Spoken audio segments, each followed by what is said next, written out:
Hi, everyone. It's Evan Langert with the Langert Commercial Group, and I'd like to talk to you on this video about an issue that faces pretty much every tenant that's out there in the marketplace.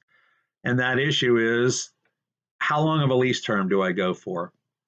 To be sure, the market is flooded with 3-year lease terms, 5, 7, 10, sometimes 20 or longer. And occasionally on the other side, there's a 1-year lease or a 2-year lease. So what are some of the factors that go into this decision? There are a lot of them, and we'll start with exposure. If you have a 3-year lease term, and God forbid your business goes south and you can't pay your rent after 1 year, then you're on the hook for just 2 more years.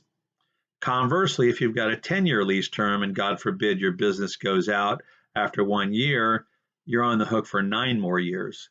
And if you have a personal guarantee, then you're on the hook for personally for the 9 years. So it would seem as though any tenant with a brain, if exposure was the only factor, would opt for a shorter lease term. But it isn't even close to the only factor. So here are some other ones. And by the way, forgive me if I look down. I've got some notes down here, and I need to refer to them from time to time. Another factor is locking in rates. Whatever your lease period is, if it's 5 years, just to pick an example, your rent starts at a certain amount. And in most cases, it goes up by 3% the next year and another 3% the next year, and so forth and so on. You know for 5 years, this is going to be my rent in year 1, this is going to be my rent in year 2, this is going to be my rent in year 3 and 4 and 5. If you got a 1-year lease term, you only really know what your rent is going to be in year 1. And if inflation kicks in during your lease term and market rents go up for that reason, or frankly, for any other reason, you could be looking at a substantial increase in your rental if you decide to renew your lease. So that's a factor that would seemingly dictate a longer lease for most people. Another factor is tenant improvement allowance. A tenant improvement allowance is a landlord's contribution to your work in your premises, or perhaps instead of an allowance, a landlord's going to do work in your premises. Maybe they have they're a large company and they have construction crews. But whatever it might be, if you go into a landlord and you say, I want you to do this and this and this in the space, or landlord, I want you to put $25 a square foot into my space as a tenant improvement allowance, and I only want a 1-year lease. Well, in almost every circumstance, the landlord is going to say, I'm sorry, I can't do that. A landlord has to amortize the money that it puts in or the value of the work that it puts in over the initial lease term. And if that's 1 year, they have to amortize that whole cost over 1 year. And so it doesn't pencil out in most shorter lease term situations. 3-year lease terms are tough too. In a lot of cases, landlords won't do anything. In other cases, they'll do maybe just a little bit. So you might want a lot of work done in your space. And if you do, and you want the landlord to either do a good chunk of that work or pay for you to do a good chunk of that work, you're going to need to have a longer lease term in almost every circumstance. So that plays into the decision as well. And there's also your own monies that you put in.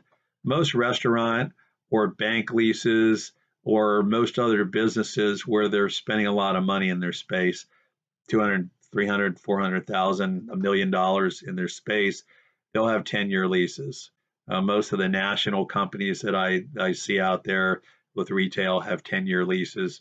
And the reason is, if it's a coffee shop or something like that, you might put $400,000 or $500,000 or more. There are restaurants and there are other businesses where well over $1 million is spent on fixing out the place.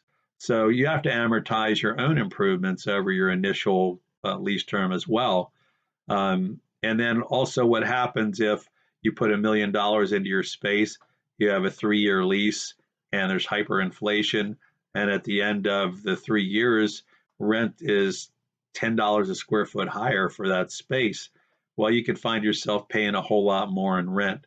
So that's a factor that goes in. A lot of tenants that are spending a lot of money on their spaces opt for longer lease terms. And then again, as discussed, there's a combination. It's their own tenant improvements, amortized, and then it's the landlord putting in more money over a long lease term, and they typically will. Another issue is landlord requirements. So I often will talk to another broker or a landlord, and they'll say the landlord's requiring a 5-year lease term or a 10-year lease term. Landlord isn't going to lease out. They don't want to sit here and revisit and negotiate another lease after 1 or 2 or 3 years, or for any other reason we require a 5-year lease term or a 10-year lease term.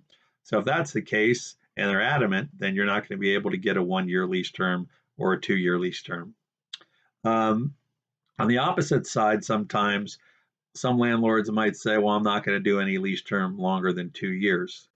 And that might be because they expect rents to go up. They're forecasting the market, and they think, well, we're going to be flat here for the next couple of years, and then rents are going to go way up, and I'm not going to lock myself in for a long period of time. Or perhaps the landlord's looking at its project and saying, you know, I think I'm going to redevelop this place most likely after a couple of years, and I don't want to lock myself in long term. And so I'm going to go with a short lease term, and I don't care if you want Mr. or Ms. Tenant to lease this spot for 5 years or 10 years. I'm not going to allow you to do that. So these are just a few of the factors that go into choosing your lease term. Mostly what I see out there, the tenants that choose longer lease terms have often been around for a while. They've been through down cycles. They're confident that they're going to survive, and or the principals behind the operation are well heeled financially, and then they know that they can weather a storm, and or businesses that are putting a lot of money into their operations. Yes, it could be a restaurant, and I'm thinking of one that a client just did where they put $1.2 million in the restaurant. They want a longer term lease, and you know, the tenants that I see do shorter term leases, they typically are startups, and or they're not very financially well heeled, and they're nervous about what might happen to their business, and they don't want to be on the hook longer than they have to. So they want to be in there, but they would rather opt for taking the chance that the market rents are going to go way up during their 1 or 2 or 3 year term, and they'll take that risk. So these are a few of the factors that go into this decision. There's several more. And as always in these videos, I have no intention of making specific legal or brokerage recommendations to anybody. This is general information. Every situation is different. If you want to talk about your situation in particular, please call me. I'm at 443-529-0505. Again, that's 443-529-0505, or you can email me. I'm at elangert@thelangertgroup.com. That's elangert@thelangertgroup.com. Elangert is E-L-A-N as in Nathan, G-E-R-T as in Thomas. Thank you for watching, and have a great day. God bless.